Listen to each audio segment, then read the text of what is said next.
بەناوی خوای بەخشندەی میهرەبان سڵاوتان لێبێت بەڕێزان لە بەرنامەی ئەمڕۆ باز لە دۆخی سیاسی هەرێم هەروەها هەوڵی ئاڵۆزکردنی پەیوەندەکانیش باز لە هەوڵی ئاڵۆزکردنی پەیوەندەکانیش دەکەین لەگەڵ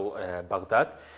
و باز لەو گۆڕانکارانش دەکەین ئەو گۆڕانکارانی کە لە سووریا ڕووی داوە عێراق و هەرێمی کوردستانیش دەگرێتەوە کورد چۆن ئالەی سوودمەند دەبێ یا خۆت مەترسیش هەیە لەو گۆڕانکارانی کە هاتوتە ئاراوە ئەم پرسانە لەگەڵ بەڕێز فاروق عەلی ئەندامی ئەنجومەنی باڵای کۆمەڵی دادگەری قسەی لەسەر دەکەین. کاک حاجی بەخێر بێن، سوپاسیان بەدەوام دەکەین. سوپاس دەکەین. بەر لێ بچین سەر بابەتەکەی خۆمان هەواڵێکی خۆش هەبوو ڕاگەیاندنی ئاگربەز لە غەزە. بەڕێز چۆن هەڵیە سەنگێنی و ئەمە سەرکەوتنێکە بۆ حەماس و خەڵکی غەزە کە دوای زیاتر لە ساڵێک ئەمڕۆ ئاگربەست ڕاگەیەنرا سەرکەوتنی تێدایە؟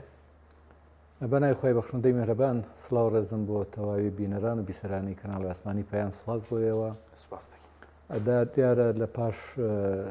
ساڵێک و 3 مانگ لە شەڕ و ڕوبەڕووبوونەوە و بەرەنگاری دانیشتوانی غەزە بە شێوەیەکی گشتی و بزوتنەوەی حەماس و بزوتنەوەی جیهاد لە شەڕ و ڕوبەڕووبوونەوە دژی هێزە داگیرکەرەکانی ئیسرائیل و خۆڕاگریان و بەرگریەکی پاڵەوانانەیان کە تەنها ئەو کەسانە دەتوانن بەرگری و پاڵەوانێتی و ئەنجام بدەن کە عەقیدە و بیر و باوەڕێکیان لە پشتەوە بێ کە دیارە ئەوەی کە لە پشتی حەماس و خەڵقی غەزەوەیە و ئەوەی کە بینیومانەکە لە پاش ساڵێک و 3 مانگ جگە لە هێز جگە لە ئومێدێک بە سەرکەوتن هیچ شتێکی کە نەبوو بۆیە توانیاندان بە خۆیان نابگرن وێڕای قوربانیەکی زۆر دوجار سەرکەوتن ئیمزا بکەنەوەی کە ئێستا ڕاگەیەنراوە من پێم وایە لەگەڵ ئەو ڕاگەیاندرا و توێژانەی کە پێشتر بەرپرسانی ئیسرائیلی بەرپرسانی ئەمریکا و دەوڵەتانی ئەوروپا لە دژی حەماس ڕایان دەگەیان کە دەبێت کۆتایی حەماس بێ و ئیدارەی بەڕێوەبردننی غەزە جیاواز بێ بەڵام ئێستا ناچار دانیان ناوە بەوە کە لەگەڵ حەماسە ڕێ بکەون و هێزەکانی ئیسرائیل بگەڕێنەوە بۆ پێش ئەو شوێنانەی کە لە پێش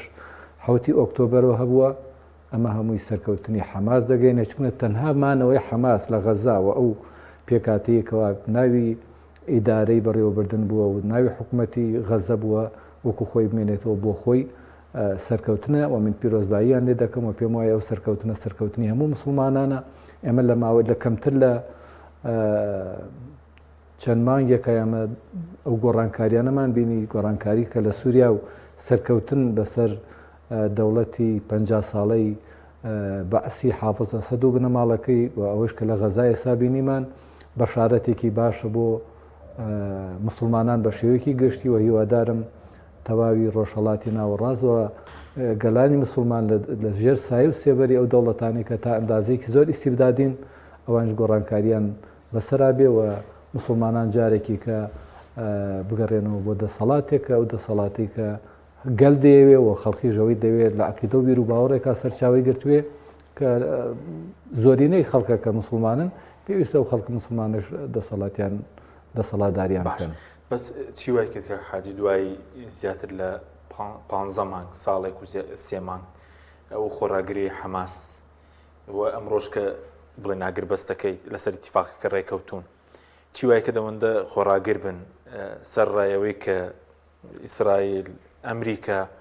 بە هەموو شێوەیەک هەوڵی لە ناوبردننی حەماس و جیهادی ئیسلامیاندا دەبێمە ینی جیاوازی بکەین. دوو چین و توێش مقاومەیان هەبووە خۆڕاگەر بوون چی هێزە چەکدارەکان کە پێکاتون لە سەرایەی قودس لەگەڵ کەتیبەکانی عیزەدینی قەسام واتە حەماس و جیهادی ئیسلامی لەوانەیە تەشکیلەی کێشە بوو بێ وەگەل و دانیشتوانی غەزە ئەخر ئەوەی کە شەڕ دەکا ئەوە جیاوازە ئەوەشی کە گەل و دانیشتوانی غەزەیە هاوڵاتیەکی بێچەکە ئەوە شتێکی کەیە دەبینی هەردوو لاوەکو یەک مقاومە دەکەن ئەگەر دانیشتوانی غەزە بە شێوەیەکی گشتی مقاومەیان نەکردایە بەڕەنگاری ئەو ستەم و هێرشانەیان نەکردایەتەوە بە شێوەیەک لە شێوەکان لەوانەیە حەماس و جیهادی ئیسلامیش نەیتوانی وایە سەرکەوتوو بێ بەڵام پشتیوانی گەلەکە بۆ هێزە چەکدارەکان و خۆڕاگریان و تا ئێستا نەمان بینیوە یەکێک لە دانیشتوانی غەزە نیگەرانیەک لە بەرامبەری حەماس و هێزە چەکدارەکان و مجاهیدەکانە دەربەبڕێ ئەوە بۆ خۆی پشتیوان و پاڵپشتێکی گەورە بوو بۆ ئەوان کە ئەوانش بتوانن خۆڕاگر بن و مقاومە بکەن. بۆیە ئەمە وەکوتم حەماس توانیوێتی وجودی خۆی لە ناو دانیشتوانی خەڵکی غەزا بسەلمێنێ، توانیوێتی ئاوێتەی یەک ببن بە زوڵم و ستەم لە ناو غەزا نەبن، پێکهاتەیەک بن کە بۆ یەک بن لەگەڵ یەک بن، خزمەتیان بکەن خزمەت بکرێن. بۆیە ئەمە وای کردبوو کە حەماس وێڕای ئەستوری بەخوای گەورە پشت ئەستور بێ بەگەلەکەشی بە دانیشتوانەکەشی. بۆیە منوا دەزانم بوونی عەقیدەیەک و بوونی ئیدارەدانێکی سەرکەوتوو لە ناو غەزا کە حەماس ئیدارەی داوە توانێتی لە کاتی ئاشتیا بە باشترین شێوە ئیدارەی بدا و لە کاتی شەڕیشا ئیدارەی بدات و نیگەرانی و نەیاری لە بەرامبەری حەماسە نەبڕن کە بڵێن حەماس بووە هۆکاری ئەوەی کە ئێمە بفەوتێن و بردومان بکرین، ماڵەکانمان بڕوخێنرێ، ئاوارە ببین، ئازیزەکانمان لەدەست بدەین. بۆیە ئەم تەواوکاری بوونەی یەکتر بەشێک بووە لە سەرکەوتنەکە وێڕای هەڵگرتنی عەقیدە و بیر و باوەڕێکی ئیسلامی کە وەکو وتەبێژەکەیان دەڵێ ئەوە جیهادە یان سەرکەوتنیان شەهید بوون. ئەوەی شەهید بوو کە هەر سەرکەوتنە ئەوەیشی کەماوەتەوە سەرکەوتنەکەی بەچەوەی کە دەقیاگر بەسێکی سەرڕاگەندا و ئازادکردنی بارمتەکانی لای حەماس و ئینجا ئەوانەی کە فەڵەستینیش کە لای ئیسرائیل زیندانی وەکشانەوە ئیسرائیل لە کردەی غەزە، ئەگەر بەسەکە لە بەرژەوەندی هەم خەڵکی غەزە و هەم لە بەرژەوەندی حەماسیشە؟ من پێم وایە ینی بەرژەوەندی گەورە لە بەرژەوەندی حەماس و خەڵقی غەزە و فەڵەستینە. و ئێمە بە شێوەیەکی گشتی ینی ئەوەی کە ئیسرائیل لە دەستی داوە لە کوژراوانی لە ئەو زەرەرەی لە دەستی داوە لە بواری ئابووری و ئیقتصادی زۆر زیاتر لەوە ئێمە چاوەڕوانی دەکەین. ئەو دەوڵەتە وێڕای ئەوەی کە خەڵکەکەی لە دەست داوە لە بواری ئابووری شافشارێکی زۆری کەوتوت سەر، چونکە ئەو وەکو سومای نێودەوڵەتی لە ناوڕای گشتی بێگومان لە نێو کۆمەلگەی نێودەوڵەتیەوە پێشتر ئیسرائیل جۆرێکی کە سیر دەکرا، ئێستا بە جۆری کە سیر دەکرێت. ئەوە کەم نییە کە دادگای نێودەوڵەتی بڕیاری تاوانبارکردن و زیندانیکردن بۆ ناتانیاهۆ و کار بەدەستانی دەوڵەتەکەی بدا. بۆیە بە هەموو شێوەیەک بە هەموو میتۆدێک ئەم ڕێکەوتنە سەرکەوتنی حەماس و دانیشتوانی غەزە دەسەلمێنێت. باش باەک پرسیاریتر لەسەرەوەی کە سەرکەوتنی حەماس وەکو هێزێکی ئیسلامی ئەوش بڵێن لە سووریا ڕوویدا، ئاماژێک تێدایە کە یعنی لە بەرژەوەندی هێزە ئیسلامیەکان بێت لە هەموو ناوچەکانی تریش؟ من پێم وایە دەمەوێت ئاوا بێڵێم، ینی پێشتر دەوڵەتە ئەلمانیەکان کە تا ئەندازەیەک بیر و باوەڕی ئەلمانی زاڵ بوو بە سەریانە نەیان توانیوە و دەبری ئەوەی کە هاوکاری گەلانی ژێردەسەیان بکەن و پشتیوانیان بن و دەسەڵاتێکی سەرکەوتوانە ئیدارە بدەن جگە لە گەندەڵی و زوڵم و ستەم هیچێکیان نەچنیوەتەوە بۆ گەلەکانیان و بێزرا بوون لە ناو دەوڵەتەکانی خۆیانە و لە ناو هاوڵاتەکانیانە. ئەوەی کە هێشتبوونیەوە دەسەڵاتێکی سەرکوتکارانە بوو بەسەر هاوڵاتیانی ئەو وڵاتی کە تیا دەسەڵاتیانە بوو. بە ئێستا شەوە ئەو وڵاتانی کە ئێستا هێشتا دەسەڵاتی هەیە بەسەریا. ئەمەی کە لەلایەکی کەشەوە هێز و بزوتنەوە ئیسلامیەکان بەناحەق تیرۆر و ڕەشەکوژی و ناشیرینکردن درابوویە پاڵیان. ئێستا بۆیان دەرکەوتنا ئەوانەی کە ناوی خۆیانیان ناوە ئەلمانی و دەسەڵاتی سیکۆلار نەیان توانیوە دەسەڵاتێکی مەقبول و مەرغوب بن لە ناو هاوڵاتیانی وڵاتەکەیانە. خۆ ئەگەر ئیسلامیەکان بێن بەم شێوازەی کە تازە لە دوای ئەو گۆڕانکاریانەی کەوا بڵێن دەسەڵاتدارانی نوێی سووریا ئێستا بەرجەسەی دەکەن و هەنگاوی بۆ دەنێن کۆمەلگای نێودەوڵەتی ئەگەر ئەم جۆرە هەنگاوە ئەم جۆرە حکومداریە لە ئیسلامیەکان ببینن، من پێم وایە بۆ خۆیان هاوکار و پشتیوانیان دەبن بەوەی کە ئەم جارە ئەم ئیسلامیانە ئەزمون بکرێن و دەرفەتیان پێ بدرێت کە حکمی وڵاتەکانیان بکەن. بۆیە من پێم وایە گۆڕانکاریەکان لە سووریا گۆڕانکاریەکان و سەرکەوتنی حەماس تا ئەندازەیەکی زۆر چاوکرانەوەی و غیرەت و ئومێد دەداتەوە بە تەواوی ئیسلامیەکان و مسلمانانی ڕۆژهەڵاتی ناوەڕاست و دەوڵەتانی ئیسلامیە کە دەرفەتی ئەوانیش بێ لە دوای خلافەتی ڕوخانی خلافەتی ئیسلامی لە دوای ڕوخانی خلافەتی عوسمانی جارێکی کە لە 2025 بەدواوە دەرفەت بۆ ئیسلامیەکان بکە دەسەڵاتی وڵاتەکانی خۆیان بگرنە دەست ئەگەر بۆ خۆیان بیانەوێ و جموجوڵێکیان هەبێ ینی ئومێدیان هەبێ کە سەرێ ئەوانەوە ئەوان تمۆحیان هەبێ بە حکومداری من پێم وایە ئەو دەرفەتە دەبێ بڕخسان کوتە پرسیار لێکم وەکو کۆمەڵی دادگەری چاڵوێزی سیاسی بێ چکاری خێرخوازی بێ لەو ماوەیەدا ئەوەی کە لە تواناتە هەندا هەبێت کردوتانە بۆ غەزە وەکو ئەرکی سەرشانی خۆتان سپاس بۆ خی گەورە بەهۆی ئەو متمانەوە کە هاوڵاتیان چ لە هەرێمی کوردستان کە وەچ لە دەرەوەی هەرێمی کوردستان بە کۆمەڵی دادگەری هەیان بووە و بە دەستگای خێرخوازی بەخشین هەیان بووە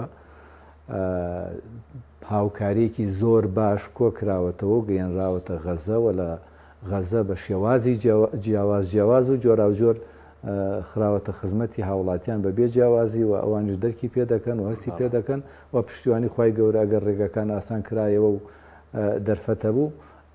دەتوانرێت بە شێوەیەکی کردەی و عملی کارە خێرخوازیەکانی بەخشین لە غەزە ڕنگدانەوەی هەبێ لە هەرێمی کوردستان بەوەی کە چ کارێکی کردووە چۆن خزمەتی کردو ماوسمی لە ڕۆ سیاسەکەشەوە لە ڕۆ ڕاگەان نەکەشەوە ئەوەی کە لە دەستە هاتووی کردوتانە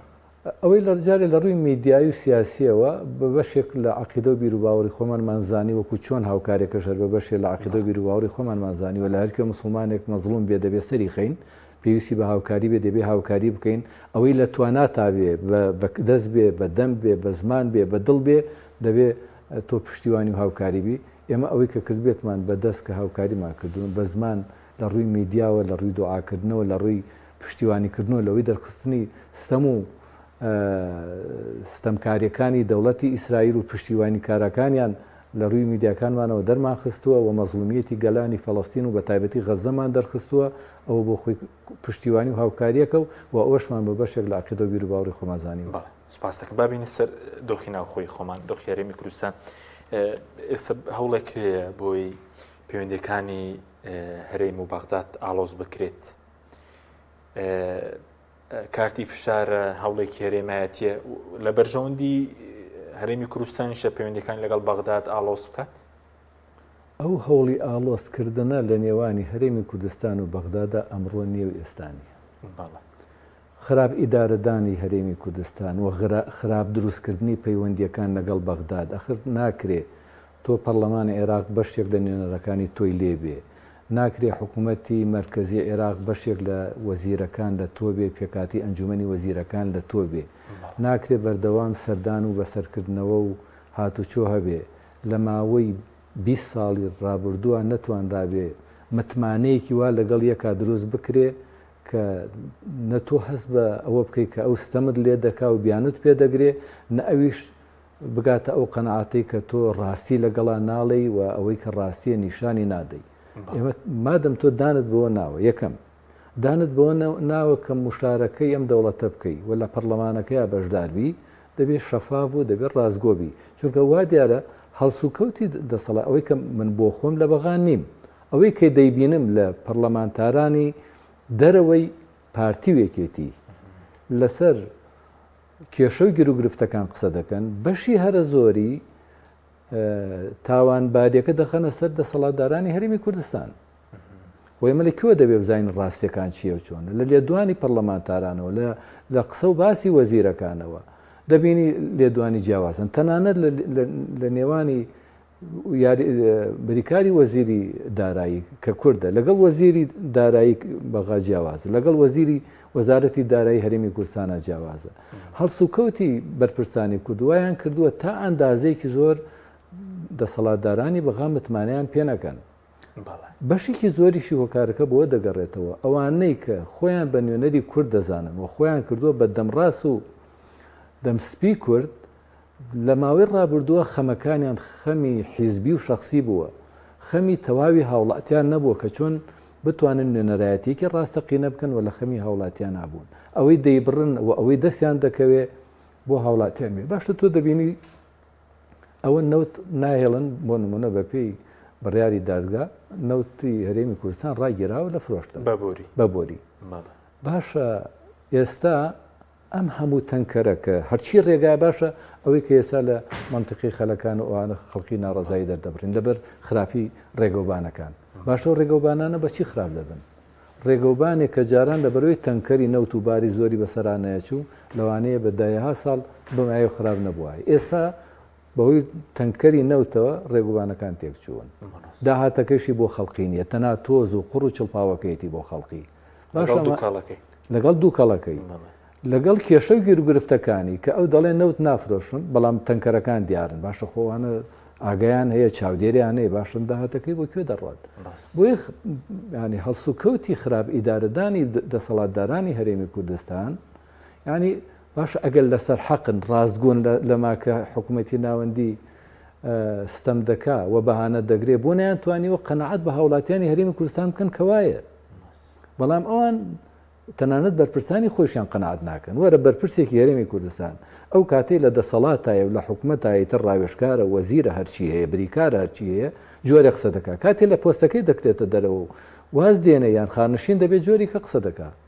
حقیقەتەکان دەڵێ بۆی بە تەسەوری من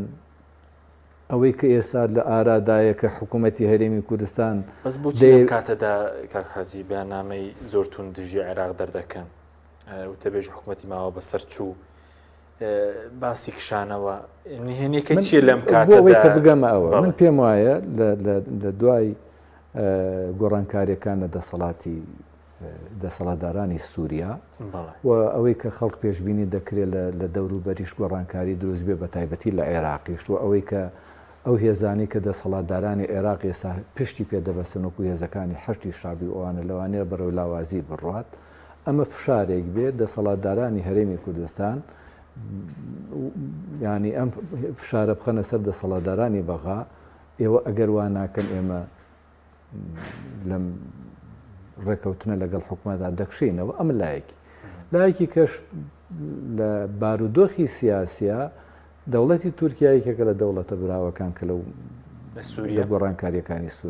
سووریا براوەتەوە و تورکیایش پێشتر ڕێکەوتنێکی 50 ساڵی لەگەڵ هەرێمی کوردستانیا هەبووە و ئەم ڕێکەوتنە لە ماوەیەکی دیاریکراوە ڕاگیراوە و ئیدامەی نەدراوە ئێستا ئەم سەرکەوتنەی کەوا بڵێن بلۆکی تورکی و هاوپەیمانەکانی لە سووریا بینیوێتیان لەوانەیە تا ئەندازێکی زۆر دەسەڵاتدارانی کورد بیانەوێ سود لەم بارودۆخی تورکیا وەربگرن و بێمنەتیەکی لە بەرامبەری بەغا دەرببرن بەڵام بە تەسەوری من جگە لە فشارێک هیچ شتێکی کەنیە ئیقدامێکی عملی نابیندێ چونکەمە پەیوەستە بە دادگای نێودەوڵەت دادگای فیدراالیەوە کە خۆشان بەشێکن بێ عێراقنەوە تەنادە بکەنەوە ناتواننەوەکەن بە تەسەوری من ئەگەر هەوڵێکی ئیقلیمی هەبێ لەگەڵ پارتی بە تەسەوری من ئەگەر پشتیوانیەکی نێودەوڵەتی و پشتیوانێکی ئیقلیمی نەبێ کورد ناتوانێت لە دەوڵەتی عێراق بکشێتەوە و کشانەوەکەی بە دەردی ڕیفراندۆمەکەمان دەبا بەس ئێستا ئەمە لە بەرژەوەندی کورد نییە و شەڕە بەیاننامەیە ئەو فشارکردنە لە بەرژەوەندی خەڵک وەکو خەڵک زانیی ئەگەر کەسێ ویستی کارێک بکات هەڕەشەی لە پێنا هەڕەشە ناکات لە پێشتر کارەکە دەکات و بۆی پیشانی بدا ئەوان هاتوون پێم وایە بۆی نەبزی دەسەڵاتدارانی عێراق وەربگرن کە بزانن ئەگەر هەنگاوێکی وا دەنێن قسەیەکی وا دەکەین ئەگەر نا ینی لەگەڵ ئەوەی کە ئەو ڕۆژە حکوومەتی هەرێمی کوردستان لەگەڵ فراکسیۆنەکان وەزیرەکانی کورد لە بەغا کۆ دەبنەوە هەر ئەو کاتە سەرۆکی هەرێمی کوردستان دەچێتە بەغا بۆ و توێژ و قسە و باس و دانوستان لەگەڵ حکوومەتی دەسەڵاتدارانی لەگەڵ هاوپەیمانەتی پێکێنانی دەوڵەت لە عێراقا بۆکشانەوە نەچوونەتە بەغدا من نەخێر ئەسڵینی ئەگەر بیشیڵێن پێم وانە بۆکشانەوە چ بوون بە ئەندازێونەی کە بۆ قسە و باس چوو بوون و لەو ڕۆژەوە من پێم وایە ڕێی و ڕوئیای یەکێتی نیشتیمانی کوردستان لەسەر ئەو پرسە لەگەڵ ڕوئیای پارتی دیموکراتە جیاوازە بۆ خۆتان دەزان لە کاتی ڕیفراندۆمەکەشا بەشێکی یەکێتی ناڕازی بوو کە بەشداری ڕیفراندۆم بکرێ بەڵام دوجار زۆرینە یەکێتی بەرەو بەشداری بوون برد لە ڕیفراندۆمە پێ ناچێ ئەم جارە یەکێتی بێوێ بە شوێن پارتی بکەوێ بۆ کشانەوە لە حکوومەتی ناوە باش ئەگەر شتێکی وا بکرێ بەڕێزوت وەکو ریفراندۆم دەرەنجامی خراپی دەبێ وەکو ئابووری سەر بەخۆش ئەگەر بۆ منە وەکو گریمانەیەک دابێن ئەگەر شتێکی وا بکەن لە بەرامبەری کشانەوەی کورد لە بەغداد پارتی دەوڵەتی تورکیا یەک خاڵی دەوێت سوودی لێوەربگرێ ئەوش بۆ ڕۆشنی نەوتەکەی بۆ تورکیا ئەگەر کورد بیر لەمە بکاتەوە کە ئەمە بە هەند وەربگرێ بۆ ئەوەی کە لە عێراق جیابێتەوە هەنگاوێک بێ بۆ دەوڵەتی سربەخۆ نە تورکیا نە ئێران نە قەناتی شمایە تەنانەت نە دەوڵەتی نوێی سووریا و نە عێراق قەنعات بەوە بکەن کە کورد دەوڵەتی سربەخۆی هەبێ و دیسرانەوە ئەم هەنگاوی کە پارتی دەینێ و حکوومەتی ماوە بە سەرچووی هەرێم دەینێ من پێم وایە لەم بارودۆخە سەختە جارێکی کە هاوڵاتیانی کورد دەخاتەوە ناو گێژاوێکی کە لە ڕفرەندۆمەکە خراپتر بێت. باش بەزۆکو بەدیل ئێستا باز لەوە دەکرێت دوای هۆڕەشانی کەکرا دوای ئەو شەڕە بەیاننامەی بینی وەزارەتی دارایی هەرێم وەزارەتی دارایی عێراق ئێستا کێشە بۆ موچەی مانگی یەکێ و مانگی دوانزەش لەولاوە بڵێن دیارنیە چارەنووسەکەی بەغدا دەڵێ ناردوومە و هەرێم دەڵێ نەت ناردووە لەم بارودۆخەوە هاوڵاتیە باجەکەیدا بۆ نمونە ئێستا باز لە موچەی مانگی یەک دەکرێت کە دیار نییە چۆن دەبێت کێشە و گێروگرفتەکانی نێوان حکوومەتی ماوە بە سەرچووی هەرێم و دەسەڵاتدارانی هەرێم لەگەڵ حکوومەتی مرکزیە بە بەیاننامە و بەڕوونکردنەوە چارەسەر نابێت. ئێمە لە دوو وڵاتی جیاوازانین کە نەتوان بگەینە یەکتر ینی هەر دەبێت بگەنە قەنەعات و بگەنە ڕێکەوتن نامەیەک ئەو دەوڵەتە کوردی تیا بەشدارە بۆیە بە تێڕوانینی من ئەگەر نەگەنە ڕێکەوتن هاوڵاتیانی هەرێمی کوردستان زەرە دەکات و حکوومەتی هەرێمی کوردستان زەرە دەکات تا ئەو کێشە گرفتانە بن تەنانەت دەوتانێ پەرلەمانی هەرێمی کوردستان خەریکە نەتوانێت کۆ بێتەوە کۆژ نابێتەوە چونکە ناگەنە ڕێکەوتن وە ڕوئیای جیاوازی پارتیوێکێتیش بۆ چارەسەرکردنی کێشە و گرفتەکان لەگەڵ حکوومەتی ناوەندی ئەوە شت کاریگەری هەیە لەسەر تەشکیلکردنی سەرۆکایەتی پەرلەمانی کوردستان و لەگەڵ تەشکیلکردنی حکوومەتی ئایندە لە کابینەیدا لە هەرێمی کوردستانە بۆیە ئەمانە فعلەن ئەگەر دەیانەوێ نێتێکی باشیان هەیە بۆ ڕێکەوتن یعنی بە تەسەوری من بە بەیاننامە ناگەنە ڕێکەوتن ئەوتانی ئەم داتا دەنێری ئەو داتا دەنێری ئەو دەڵێ ئەو نەمان وەرگرتووەڵێ ئەوەی کەتان وەرگرتو باشە بۆ کۆ نابنەوە هەم دەجار کۆ ببنەوە لیژنەیەکی چاودێری لە دەرەوەی حکوومەتی هەرێمی کوردستان و حکوومەتی بەغدایتر نەتەوە یەکگرتوەکانە هەر کەسێکە بە مشارەکە پێ بکەن کە بزان تاوانە لای کێوەیە ناکرێ لە نێوان تێنەگەیشتن لە نێوان یەکێتی لە نێوان حکوومەتی هەرێمی کوردستان وەزارەتی دارایی حکوومەتی هەرێمی کوردستان وەزارەتی دارایی حکوومەتی فیدراڵ و دەسەڵاتدارانی حکوومەتی فیدراڵ هاوڵاتیانی هەرێمی کوردستان باجەکەی بدەن ینی مادەم خۆیان ناکەونە ڕێکەوتنەوەی دەردەکەوی خەتاکە لە هەرێم نییە چونکە ئێستا بەپێی بڕیاری دادگای فێدراڵ نەوتیان دەستیم نەکردووە حکوومەتی ناوەندی ناوخۆ تەوتینیشیان نەکردو چکار بەنامەی وەزارەتی دارایی عێراق دەڵێ گەڕانەوە بۆ تەوتین و پابندبوون بەو بڕیاری دادگای فیدراڵی من پێم وا بوو بەشێکی زۆر چاکی کێشەی گرفتەکان چارەسەر دەکرد بە تایبەتی موچە خۆرانی چارەسەر دەکرد بەڵام ئەینادی دەسەڵاتدارانی هەرێمی کوردستان بەداخەوە یەکێتیشی لەگەڵان نەبوو و دیارە ئێستا یەکێتیش تاندازێکی زۆر قایل بوو بە هەژماری ئەوانە کە ئەوە تەنا بانگەشی هەڵبژاردن بوو هاوڵاتیان باجەکەی دەدەن لە پێناوی ئەمە یعنی ئەم سیرعە دەبێت کۆتایی بێ بۆی ئەوە فەرمو و موچەی مانگی دوانزە درا و یەکێشی هاتۆتە سەر باش ئەمە دەکرێت ساڵی 2005 ئێمە هەر لە خەمی ئەوابین موچە دیە موچە نیە خەڵک لە قەلەقابێ هاوڵاتی لە قەلەقابێ موچە خۆر لە قەلەقابێ ئەیان چونکە خەر تۆ نەزانی داهاتەکەت کەی وەرەگری وەچەنێکە ناتوانانی ئازادبی لە خرجکردنی لە تەسەڕوفیەوە کردنی بەسکە حەجی وەکو کۆمەڵگەدگەری لەگەڵەوەدان کە بەرەکەی دادگای فیدراڵی لە ڕاستکردنی نەوت ڕاستکردنی داهاتی ناوخۆ تەوتینکردنەکە وەکو خۆی جێبەجێ بکرێت ئەوەش بە چارەسەر دەزانن ئێمە کاتی خۆی بەیاننامەمان دەرکردووە و پشتیوانەی ئەو بڕیارانەمان دەرکردووە کە دادگای فیدراڵی دەری دەکات لە بەرژەوەندی هاوڵاتیانی کوردستان و بە تەوتینی موچە و نەدەبوو تەنانەت تا ئەندازێکی زۆر دەسەڵاتدارانی حکوومەتی ناوەندیش پێداگریان نەکردیان لەسەر و بڕیارە کە پێ دەچێت ئەوانی زۆر مصیر نەبن لەسەرەوەی بڕیاری تەوتینەکە جێبەجێ بکرێگەر نا ئەوە دەبووە خاڵێکی وەرچەرخان لە چارەسەرکردنی کێشە و گرفتەکانە ئەوانیش بەهۆڵی ئەوەدا ئەوە بوون کە چۆن ڕێکەوتنامەیەکی وەسەد بکەن نە ئەمیان بێ نە ئەویان بێ بەڵام وەتانێ کێشەکە بە چارەسەر ناگە وەزارەتی دارایی حکوومەتی فیدراڵی زۆر ناچێتە ژێر باری ئەو تەوسیانەی کە تەنان سەرۆکی ئەنجومەنی وەزیرانیش دەیکات بۆ چارەسەرکردنی کێشە و گرفتەکان ئەو وەزیری دارایی و پێی داتا و بە پێی ژمارە قسە دەکات ینی تۆ سیرکە ئەو ئەڵێ ئەو نەمان نردووە میژەڵێ نەخێر ئەو نەی نردووە باشە لە عاسمانە کەوتە خوارد نابێ بزانانی بۆ کوێ گا و نردبێتی و فەرمانبەرێک کەسێکی کە خواردوێتی تۆ بۆ متابعی ناکرێت ئەوڵێ من یانزەم نردوی ژەڵێ نەخێت ئەوڵێ من لە سا 50 من هەموویم نردووەڵێ نەخی لە سا چلۆشی نردووە زۆر جیاوازیەکە زۆرە ینی بۆی بە تەسەوری من دانانی خەڵقێک وەک چاودێر لە دەرەوەی دەسەڵاتی حکوومەتی فیدراڵ وە لە دەروی دەسەڵات دارانی هەرێمی کوردستان وەکوتم چاودێرانی نەتەوەیە گرتووەکانە لە ئەحزاب و لایەنە سیاسیەکانی دەرەوەیە بۆ ئەوەی ڕاستیەکان ڕوون بکرێتەوە و چیتر خەڵکی لەم قەڵەکانەژی کاتی خۆیتی تر ناکرێ ئەم گورێز پڕقێنە ئەم ڕایکێشی و ڕایکێشی و هاوڵاتی بە سەرکی دەسەڵاتدارانی هەرێم نین چونکە تۆ نەوت تەسلیم نەکەی داهاتی ناوخۆ تەسلیم نەکەی داوای پارەش لە عێراق بکەیت ڕێژەی هەرە زۆری تاوانبار و تاوانکاریەکە دەکەوێتە سەر دەسەڵاتدارانی هەرێمی کوردستان وتم تەنانەت ناتوانێت و قەنەعەت بە هاوڵاتیانی خۆیان بکەن کە بڵێن ینی وەرە ڕاپرسیە بکە لە ناو هاوڵاتیانی هەرێمی کوردستانە کە بزانن کێ بەرپرسە و کێ تاوانبارە بە مەرجێکە خەڵک نەترسێ لەوەی دەیڵێ و کۆڵبژاردنەکە دەردەکەوێت کە هاوڵاتیانی هەرێمی کوردستان متمانەیان بە دەسەڵاتدارانی هەرێمی کوردستانیە کە ئەمان تاوانبار نەبن بەڵام ئەوە ناکاتەوەی کە حکوومەتی فیدراڵیش لە بەهانە نەگەڕێ دەبێت گومانیشمانە بێت نەبێت لەوەی بەس دەبووە سزای دەسەڵات بدەمە بەستای دەسەڵاتدارام دەر لە بری موچە خۆران ئەگەر کێشەیەک درێژ بێ خۆی بەداخەوە مشکلەکە لەوایە زۆربەی ئەو دەسەڵاتدارانێک کە ئێستا بوونەتە سەبەبی کێشەی گرروگرفت بۆ موچەی هاوڵاتیان خۆیان لەبەغا موچە وەردەگرن باشە بەڵام کێشەی گرروگرفتەکە فەرمانبەری فەقیر و هەژاردەیدا باشە بەسەبەر بە گۆڕانکاریەکان ئەگەر گۆڕانکارێک لە عێراق ڕووبدا بۆ نمونە هەندێک لایەن وا پێشبینی بکەن لە بەرژەوەندی کووردە چونکە سەر لە مافی دەستوری لە پۆست یعنی ئەوەی کە لە کورد لە عێراق دەستی کەوتوکو مافی دەستوریش لە پارچەکانی دیکەدا نییە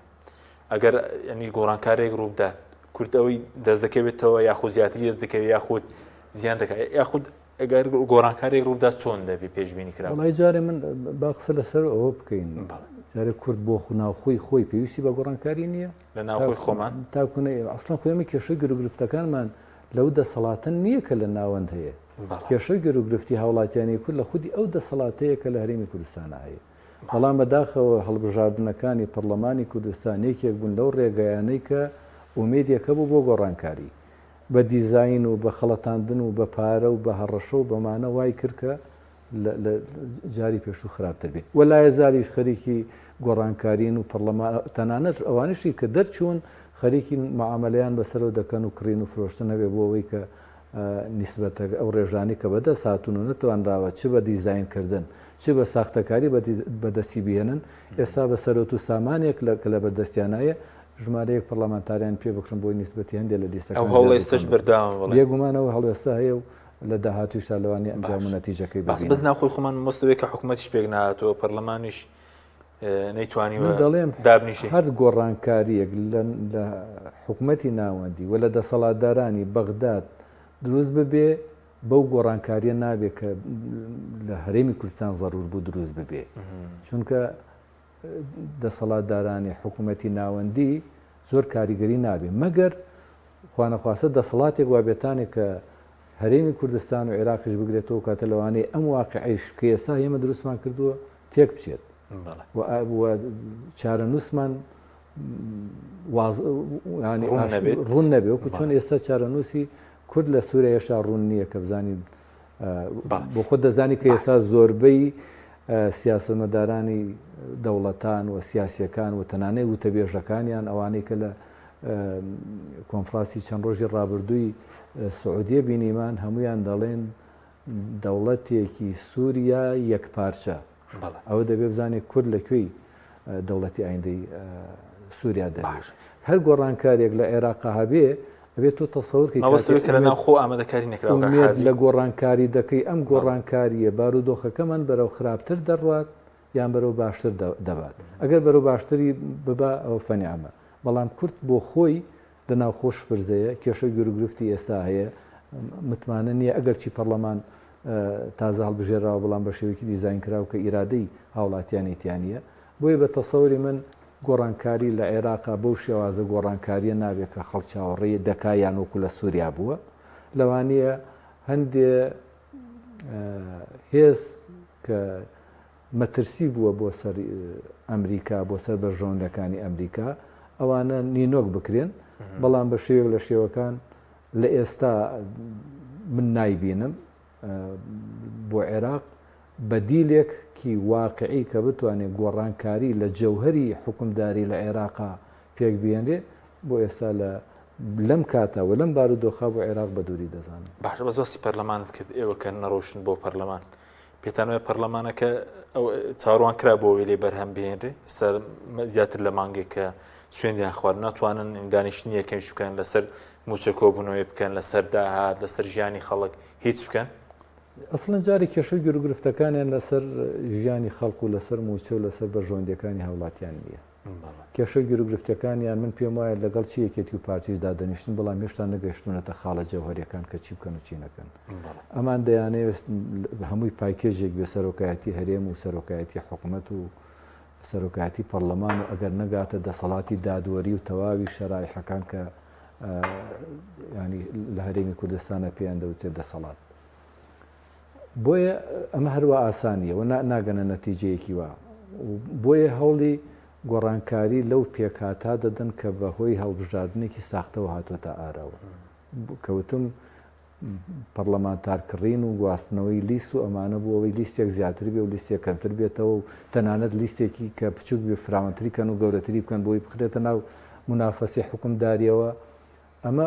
بۆ ئەوەیە کە ئێستا ئەو نەتیجەی کە بۆ پەرلەمانی کوردستان پێکیانداوە ئاسان نییە کە بتوانن تەوافقی لەسەر بکرێت. پێویستیان بە گۆڕانکاریە کێ لە لیستە براوەکانە بۆ ئەوی بتوانن ئاسانتر لەسەر ڕێبکەون بە پێشمارەی پەرلەمانتارەکان. پەرلەمانەکەش ناتوانێت ڕۆڵ ببینێ لە داهاتوش ئەگەر بکەوێتە سەر پێش لەبەرەوەی زۆرینەیەکی بێگومان بە دڵنیاییەوە بە تەسەوری زۆربەی لێکۆڵەرەوانی سیاسی و چاودێرانی سیاسی ئەم خولەی پەرلەمان لاوااسترین خولی پەرلەمان دەبێت لەبەر دیزاینەکە و لەبەر زۆرینەی پارتیوێکی لەبەر پێکاتەکەی لەبەر دیزاینەکەی لەبەر ئەو حکوومەتەی کەوا پێک دەهێنرێت دەسەڵاتی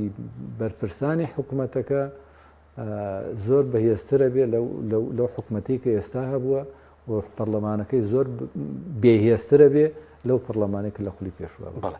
باسی ڕووداوەکانی سووریات کرد ئەوەی کە ئێستا بڵێن زیاتر لە مانگی کە ڕژیمی بەشار ئەسەد کەوتووە وەکو ئایندەی سووریا دیارە وەکو ڕۆڵی ئیسلامیەکانیش لە پێکێنان و حکوومەتی نوێی سووریا ئێستا حکوومەتەکە ڕاگوزەرە و تحریریشان پێکێناوە ڕوونە و سەبار بە کوردیش ینی پێ وایە ئایندەکەشی ڕوونیە کورد ئەوەی ئێستا دەیبینین کار و هەڵسوکەوت و هەڵوێست و مەواقیفە سیاسی و دیبلۆماسیەکانی دەسەڵاتدارانی نوێی سووریا و ئەوانەی کە حکوومەتی ڕاگوزەریان پێکێناوە هاوسەنگە هەڵوێست و مەواقیفەکانیان بۆ خۆیان و تەمەنا دەکەم دەوڵەتان و دەستگا هەواڵگریەکانی نێودەوڵەتی تەداخل نەکەن لە تێکدانی ئەوەی کە ئەوان دەیانەوێت جێبەجێکەن وە کێشەی گیرروگرفتیان بۆ دروست نەکەن و هەر وڵاتێک نەیەوێ پشکی خۆی هەبێ لە پێکاتەکەیە لە جێپی هەبێ ئیتر تورکیا بێ دەوڵەتانی دراوسێ بێ دەوڵەتانی ئەوروپی و ڕۆژئاوا بێ هەر کەسێک بێ یعنی لێگەڕێن کە بزانن هاوڵاتیانی سووریا و خەڵقی سووریا بۆ خۆیان چیان دەوێت بۆ سووریا نەک هەر وڵاتی بۆ خۆی بێوێ دەوڵەتێک بێ کە بەرژەوەندەکانی ئەو دەستەر بکات و بەرژەوەندەکانی ئەو بەرجەستە بکات ئەمە لەلایەک بۆ دەوڵەتی ئایندەی سووریا بۆ کوردی وەکو کورد کە ئێستا بڵێن نەیتوانی وەفدەیەکی هاوبەش پێک بێنێ کورد لە بەرەمچیدەوە باسی سەردانی مەزڵوم عەبدیش دەکرێت بۆ هەولێر تەمەنا دەکەم کورد هەموو هیوا و پشتیوانی و پشتگیریەکی نەبەسێ بە پشتیوانی و پشتگیریەکانی ئەمریکا بۆ خۆی چونکە پشتگیری و پشتیوانی ئەمریکا بۆ هەر کەس و لایەنێک کە ئێمە ڤێتنامان لە پێچاوە کە ئەوەتانی ئەفغانستانمان لە ماوەی ڕابردووە لە پێچاوە و شوێنی کەش بە هەماشتەوە دەبینین ئەمریکا تاسەر بۆ کەس نابێ و بۆ ئەوان باشترە لەگەڵ دەوڵەتی نوێی سووریا بگەنە تەوافقێک کە کورد پشتی خۆی تیاوی و تەواجودی لە دەوڵەتەکە هەبێەوە تا ئەندازەیەکی زۆر سوود لە هەڵە و کارەکانی دەسەڵاتدارانی کورد لە هەرێمی کوردستان وەربگرن و ئەوەی کە هەرچەند بەداخەوە باشیتیان نبینین تاکوونی من بڵێم لە باشیەکانیانە چاو لەمە بکەن و ئاگیان لێبێ خراپەکانیان دووبارە نەکەنەوە بۆیە دەبێت لە سوود لە ئەزمموی خۆیان کە لە ماوەی چەند ساڵی ڕابردووە دەسەڵاتێکیان هەبووە و شتێک هەنگاوێک نەنێن کە نەتوانن بەرجەستەیکەن و چاوەڕوانیشمان وایە و لە چەند ڕۆژی ڕابردووە جەنابی ئیمام عەلی باپیر نامەیەکی ئاڕاسی ئەحمەد شەڕە کرد کە هیوای خواست لە دەوڵەتی نوێی سووریا تەضحیە و قوربانیدان و ماڵوێرانی و خەبات و شۆڕشی کورد لە سووریا لە پێچاو بگیرێ وەستەم و زۆڵمیان لێ نەکرێەوە هەست بە مەزلومیت نەکەن لە ئایندەی سووریا. باش پێنج خولێکمانەوە بە کوردی سوپاس دەکەم وەکو کورد ینی ئێستا لە باشوور ئەوەی دەستکەوت دوایی بڵێن کەوتنی ڕژیمی باس وەکو ئیدارەکە دیارە کورتی دەست دەکەوێت لە سووریا یاخود بڵێن ئەوانی شتێکی لەسەرەوە دەکەن لە سەرێک پارچەی خاکی بڵێن سووریا بەس وەکو ئیدارێکە بەداخەوە جارێک کورد ینی بۆ خۆت دەزانی کورد سنوورەکانیان جیاوازن بۆ کۆری بەڵستانیە بەدەمیە ڕاست ناوچەکان دابەش بوون ناوچەکان دابەش بوون دوو کوردەکانیش بۆ خۆیان دابەش بوون بەسەر ینی هەرێکێ سەر بە جیهەتێکە هەرێکێ دەوڵەتی پشتیوانی لێ دەکات ئەمەش بۆ خۆی کێشەی گرۆگرفتێکە کە کورد جارێ بۆ خۆی نەیتوانیوە بە یەک ستاف و پێکەوە نوێنەرایەتی کورد بکە بۆیە هەروە ئاسان نابێەوە تۆزێ سەخت دەبێ بەڵام تەمەنا دەکەین کە بە شێوەیەک لە شێوەکان ئەوانیش بەرژەوەندی حیزبایەتی و شەخصی لە پێچاو نەگرن بەرژەوەندی نەتەوەی لە پێچاو بگرن کە کورد لە ئایندەی سووریا دەبێت چۆن بێت چونکە ئەوێش کاریگەری لەسەر تورکیا و دیسانەوە لەسەر هەرێمی کوردستان دەبێت وکو چۆن ئێرە کاریگەری لەسەر ئەوێ دەبێت بە هیوای ئەوەی کە دەسەڵاتدارانی نوێی سووریایش خەبات و قوربانیدانی کوردان لە دژی ڕژێمی ڕووخاوی پێشوو لە پێچاو بگرن وەستەمیان لێ نەکەن وەکو خۆیشان دەڵێن هاوڵاتیانی سووریا بە تەواوی پێکاتەکانەوە تەحملی شەڕی کە ناکا پێویستیان بە پشوو ئیسراحەتە تەمەنا دەکەم بۆ ئەوەی کە سووریایەکی دامەزرا و سەقامگیر بێ و کورد دەتوانێت بەشێک بێ لەو سەقامگیری ئەگەر ستەمی لێ نەکرێ بە شێوەیەک مافیان پێ بدەن کە ئەوانیش هەست بە ئاسوودەیی بکەن و لە ناو دەوڵەتی نوێی سووریا مافی خۆیانیان وەرگرتووە و بە حەقی خۆیان گەشتون و ئەو خەبات و قوربانیدانی لە ماوەی ڕابردووە کردوێتیان جارێکی کە دەسەڵاتدارانی نوێی سووریا ستەمیان لێ ناکەن. بەس پێ دوایەوەکو دانام بە مافی کللتوری زمان پێگەی کورد لە دەستوری نوێی سووریا پێدانی پۆست لە حکوومەتی داهاتووی سووریا خۆ بەڕێوەبەری تێکە ئێستا هەیە ئەو پارێزراوە بێت لە سووریا بۆ کورد من تەسەورەکەم ئەگەر دەوڵەتان لێ بگەڕێن و دەسەڵاتدارانی ئێستای سووریای بێوێ ئەوە بکات ئەگەر ماسو دەوڵەتانی ئەگەر دەوڵەتانی هەرێمایەتی فشاریان نەخەنە سەر بە تاوانی جۆراوجۆر بۆ ئەوەی کە ڕێگە نەدەن کورد بە مافەکانی خۆی. بەڵێ دوو خولێکمان ماوە سەبارەت بۆ پرۆسە ئاشتێککە لە تورکیا هەیە کاریگەری دەبێت لەسەر هەرێمی کوردستان خورد دووبارە لەسەر سووریاش ئەگەر بچێتە پێشەوە من بە تەسەوری من کاریگەری دەبێت لەسەر هەرێمی کوردستان کاریگەری دەبێت لەسەر سووریا و کاریگەری باشیشی دەبێت لەسەر تورکیا بۆ خۆی بۆ خۆتان دەزانن کە هەڵبژاردننی نوێ لە تورکیا لە ئارایەوە تا ئەندازێکی زۆر تورکیا ئەو کێشە گیر و گرفتی لە نێوان کورد و تورکیا هەیە تا ئەندازێکی زۆر کێشەیەکی ئابووری و سیاسی بۆ هەرێمی بۆ تورکیا دروست کردووە من پێم وایە پرۆسەی ئاشتی لە هەر وڵاتێکە پایەدار بێ و سەر بگرێ کاریگەری لەسەر تەواوی بەشەکانی کەی کوردنشینەیە. بەڵام پێت وایە بۆ پرسی هەڵبژاردن ئەو پرۆسە ئاشتێک کەسی پێکردو یا خودت بڵێن من بۆ مەسەلەی هەمواری دەستور و دووبارە مەسەلەی هەڵبژاردننی سەرۆکایەتی تورکیا یاخود پەیوەندی بەو گۆڕانکاریان شوێ تورکیا ترسیە بێ دەستێوەردانی دەرەوە بکرێت ناخۆ وڵاتەکەی چ کوردەکان چ دەسەڵات و دەوڵەتی تورکیا گەشتبێتە و قەناعەتی کە بە شەڕ و خەباتی چەکداری کێشەی گیر و گرفتەکان چارەسەر ناکرێن و باشترەوەیە کە لە سەرمێزی گفتوگۆ بگەنە دانستان و ڕێکەوتن بۆ ئەوەی کە هاوڵاتی چیتر خوێنی نەڕژێ و تێبگەن بەوەی کە هیچ لایەک ناتوانێت ئەوی کە سەفر کاتەوە ساڵهای ساڵە دەوڵەتی تورکیا شەڕ لەگەڵ کووردا دەکانی توانیوە کۆتاییان پێبێنێ و ئەمیش نەیتوانێ و کۆتایی بە ئەو بێنێ بۆی باشترەوەیە کە بە توێژ و دانستان بگەنە ڕێکەوتن کە تەمەنا دەکەم بگەنە ڕێکەوتنێکیش کە گەشتنە ڕێکەوتن کاریگەری ئیجابی لەسەر